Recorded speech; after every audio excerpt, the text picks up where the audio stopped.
Hi, I'm Eric. Do you have a sweet tooth? I certainly do. I love dessert.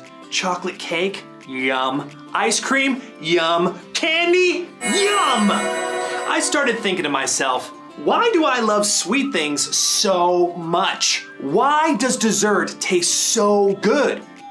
Is it because sugar is addictive? Is the reason that I want to eat more sweet things because they're addictive? Let's find out. First, let's begin with what exactly is sugar? Sugar is a substance that comes from plants that we use to add sweetness to food and drinks.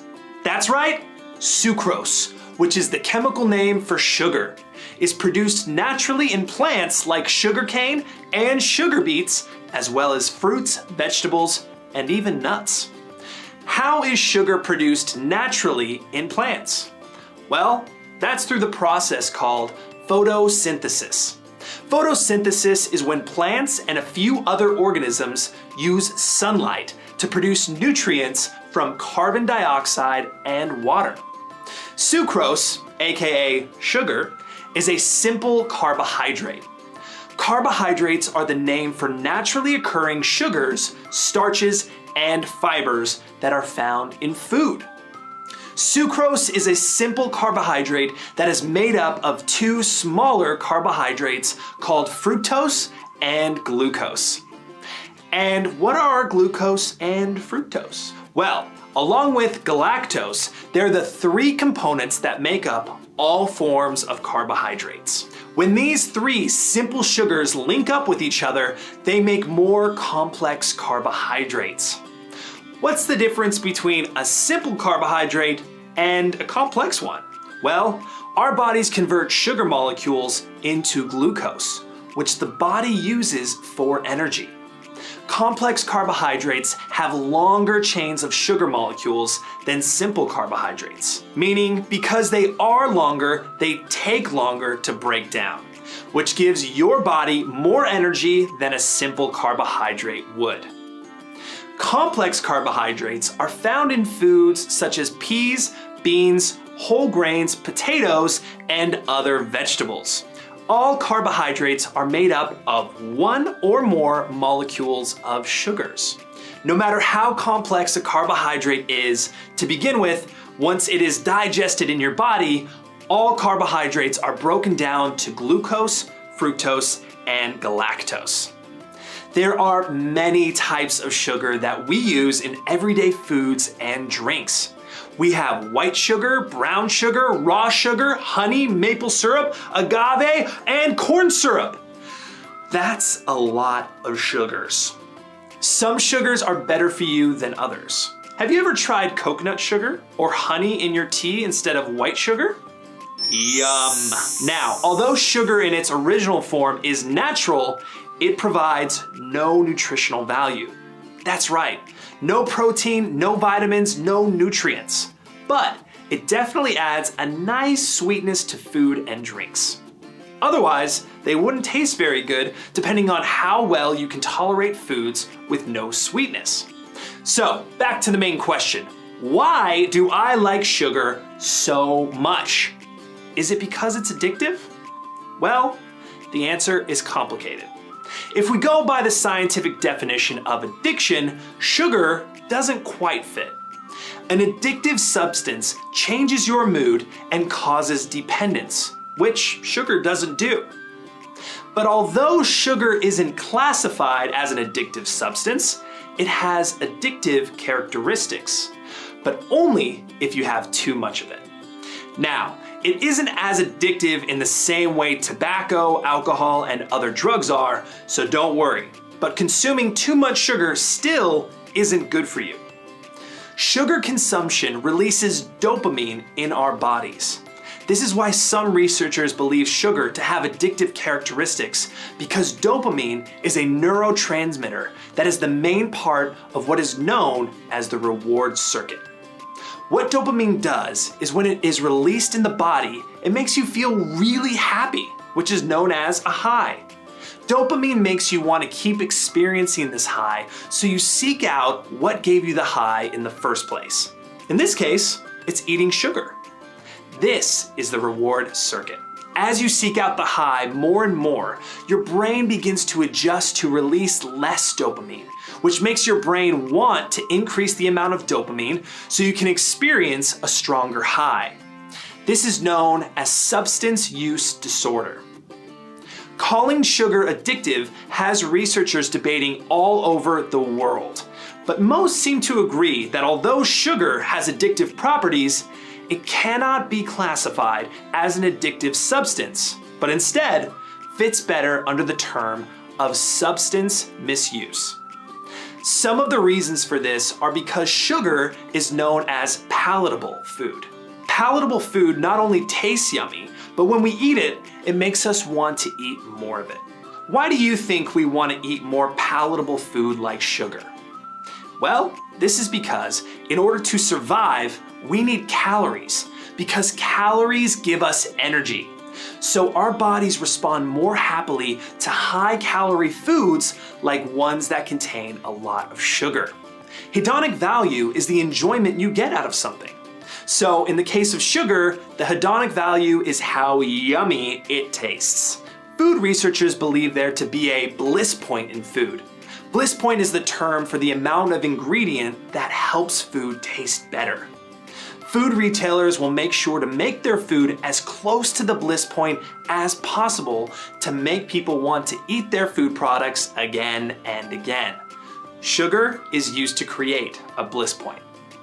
Sugar is also reinforcing. Reinforcing behavior means that after someone is exposed to something and they enjoy it, they are willing to work harder to get more of it. Because sugar works as a reward, sugar tends to make people respond well to everything they associate with sugar. This doesn't always have to be a particular food. It can be a particular restaurant or a brand. Sugar has been shown to have an effect on the human body that is similar to an addictive drug. Like we talked about before, sugar can make you want and need more of it, which can make it a little difficult to cut from your diet. And when you do cut sugar from your diet, it can actually trigger withdrawal symptoms, similar to those you can experience with drugs, but obviously nowhere near as bad. These symptoms can include fatigue, depression, and body aches. So what actually happens to my body when I eat sugar? When you think of sugar, you mostly think of the ingredient that's found in cookies and cakes and candy, but sugar is found in most other products, including cereal, bread, condiments, and the list goes on. Sugar is in most things, and many of the foods and drinks that people regularly consume are high in sugar. When you consume a lot of sugar, it enters your blood really quickly because there aren't any nutrients or fiber to slow down the process of breaking it down. This rises your blood sugar levels quickly. When your blood sugar or glucose levels rise, your body works fast to try and process it because your body knows that too much blood sugar isn't good. Your body processes the sugar by releasing a hormone in your pancreas called insulin. Insulin works by helping the glucose to leave your blood and enter your cells, which gives you an energy burst. As your cells absorb the glucose from your blood sugar levels begin to drop. When you eat too much sugar, it forces the insulin to work overtime, which can make your blood sugar levels drop too low. This can make you feel tired and grumpy and make you crave more sugar. What short-term health effects does eating too much sugar have? Well, like we talked about before, sugar can provide you with a quick burst of energy, but it doesn't last very long. The burst of energy can make you feel hyper and unable to concentrate. And then when the insulin starts working and your blood levels go down, you might be left feeling grumpy and sad. Too much sugar can also make you feel sick. Consuming too much sugar has also been known to weaken our immune system by lowering the ability of our white blood cells to fight off bacteria, which can make you get sick more easily. Without an overload of sugar in your system, you will feel much better in your mood and in energy.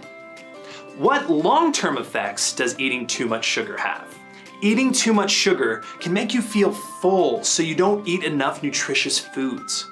This isn't good because your body needs nutrients such as protein, vitamins, and minerals to be healthy. Too much sugar in your body has been linked to many diseases and health complications such as diabetes, high blood pressure, allergies, asthma, and many more. So we know having a lot of sugar is bad for your health and can be somewhat addicting, but will a little sugar hurt me? The answer is no. Unless you have diabetes or an issue with your blood sugar, eating a little bit of sugar a day will not hurt you. The American Heart Association recommends no more than 3 teaspoons of added sugar per day for a kid. That's just 12 grams. The average consumption is much higher. For a kid, it's around 20 grams. There is so much added sugar in most foods and drinks that this recommended allowance can be exceeded with just 1 bowl of cereal. What is added sugar? Added sugar is the sugar and high fructose corn syrup that are added to food and drinks. According to a study, added sugar is in around 74% of packaged foods. That's a high percentage. That's because sugar is in so many food items. The FDA, which is the Food and Drug Administration, states that there is more than 3,000 food additives that can be put into our processed foods. Sugar is the second most common on the list, right behind salt. Eating a little sugar is fine. Remember, everything in moderation, meaning you can have bad foods just as long as it's only a little bit. Don't think of sugar as addictive, but instead as a treat. You should try and limit drinking soda, sugary drinks, and even fruit juices. Drink more water. Try and consume foods that contain natural sugars like fruits, because fruits contain nutrients. Foods with natural sugars are low in calories and sodium and usually have loads of vitamins and minerals that are good for you. Naturally occurring sugars are found in the lactose in milk and the fructose in fruit. Did you know that the fiber in fruits slows down how quickly your body digests it? So you don't get the same sugar spike in your blood levels that you do after eating things like candy and cake. Also, the lactose in milk has protein, which the added sugars in other beverages don't have. You could also try using the natural sugar substitute, stevia, into your food or drinks instead of added sugar. Remember, sugar isn't all bad. You just have to limit your intake and be smart about what sugars you have more of. See you next time!